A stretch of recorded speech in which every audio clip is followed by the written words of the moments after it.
যার ক্ষমতার মোকাবেলায় কেউ দাঁড়াতে পারে না, যার সিদ্ধান্তের সামনে কেউ বাধা হয়ে টিকতে পারে না, যার শক্তির সামনে সবাই অসহায় দুর্বল। সুবহানাল্লাহ, তিনি হচ্ছেন আল আজিজ। আল্লাহ বলেন আল্লাযী খালাকাল মাউতা ওয়াল হায়াতা লিয়াবলুয়াকুম আইয়ুকুম আহসানু আমালা ওয়া হুয়াল আজিজুল গফুর। তিনি এমন সত্তা যিনি জীবন তৈরি করেছেন, মরণ তৈরি করেছেন, যাতে করে পরীক্ষা নিতে পারেন তোমরা কে কর্মে সেরা। তিনি হলেন আল আজিজ আল গফুর। তিনি ক্ষমাশীল, আবার তিনি শক্তিধর। তার শক্তির সামনে কেউ টিকতে পারে? আমরা পৃথিবীর সব দেশের মিলিটারি ব্যাটালিয়ন নিয়ে যদি আল্লাহর সামনে দাঁড়াই, তাহলে তো আর আল্লাহ পারবে না নাকি? হ্যাঁ, পৃথিবীর সবচাইতে শক্তিশালী সেনাবাহিনী কোন দেশের জানেন? হ্যাঁ, আমেরিকার সেনাবাহিনী, তারপরে রাশিয়ার সেনাবাহিনী, চীনের সেনাবাহিনী, সব সেনাবাহিনী, নৌবাহিনী, বিমান বাহিনী যত আছে সব নিয়ে যদি আল্লাহর সামনে দাঁড়াই, পারবে তখন আল্লাহ আমাদের সাথে?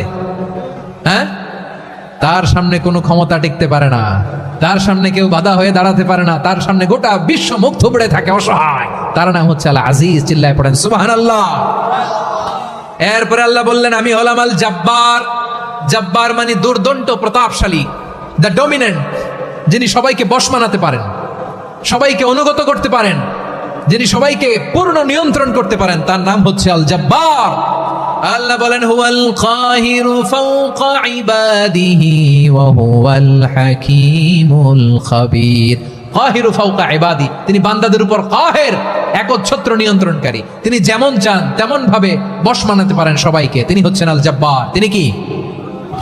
বিশ্বনবী ফরমান ইয়াখুদুল জব্বারু ইয়াউমাল কিয়ামাতি সামাওয়াতিহি ওয়া আরদাহু বিয়াদিহি। রব্বুল আলামিন কিয়ামতের দিন সাত আসমান সাত জমিন হাতের মুঠোয় নিয়ে এরকম ধরবেন। সুবহানাল্লাহ পড়েন। সাত আকাশ সাত জমিন আল্লাহর হাতের মুঠোয়। আমি যেরকম হাতের মুঠা করছি এরকম নাকি? না, যেমনটি আল্লাহর শানে খাটে ঠিক তেমন। সুবহানাল্লাহ বলেন। আল্লাহর সাথে কারো তুলনা হয়? তাহলে বলেন তো আল্লাহ দেখতে কার মতো? আওয়াজ করে বলেন আল্লাহ আল্লাহর মতো। আল্লাহ কার মতো? ওয়ালাম ইয়াকুল্লাহু কুফুয়ান আহাদ, তার মতো কেউ নাই। তাহলে তিনি কার মতো? তার মতো। আওয়াজ করে বলেন বারুয়াখালী, তিনি কার মতো? তার মতো। আল্লাহ তাআলা সাত আকাশ সাত জমিনকে হাতের মুঠোয় নেবেন, মুঠোয় নিয়ে বলবেন আনাল জব্বার। আরে আমি তো জব্বার, আইনাল জব্বারুন। দুনিয়ার স্বৈরাচারীগুলো আজকে কোথায়? দুনিয়ার জালিমগুলো কোথায়? দুনিয়ার অত্যাচারী বাদশাগুলো আজকে কোথায়? আল্লাহ বলবেন আমি তো জব্বার। দুনিয়াতে